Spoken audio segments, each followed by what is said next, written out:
बाबा मंदिरवा गह गह करे महाराज बाबा मंदिरवा मिल्की नगरिया में धाम बा।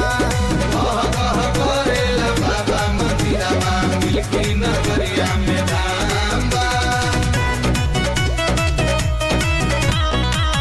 सुनी का तू स्वामी जी के गारह हो गोचेलावा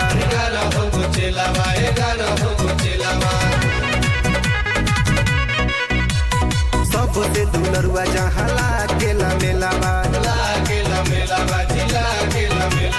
बदले में विष्णु बाबा लवले असनिया संतोष बाबा या के बसले चरनिया रोज हो खत 8 जाम्बा।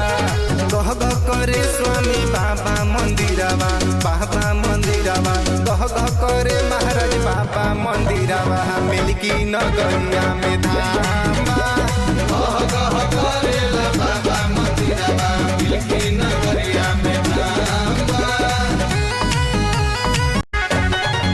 एक और जमुना दूजे गंगा जी के धार बा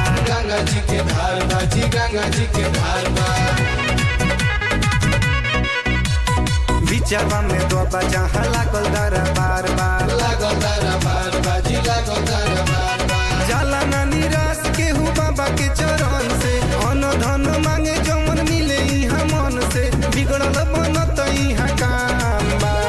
गह गह करे स्वामी बाबा मंदिरवा गह गह करे महाराज बाबा मंदिरवा मिल्की नगरिया में धाम बा।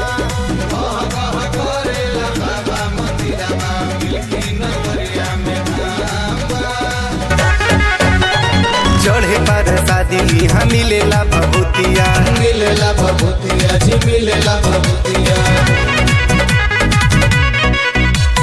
रोवत आवेले यहाँ हंस जाले दुखिया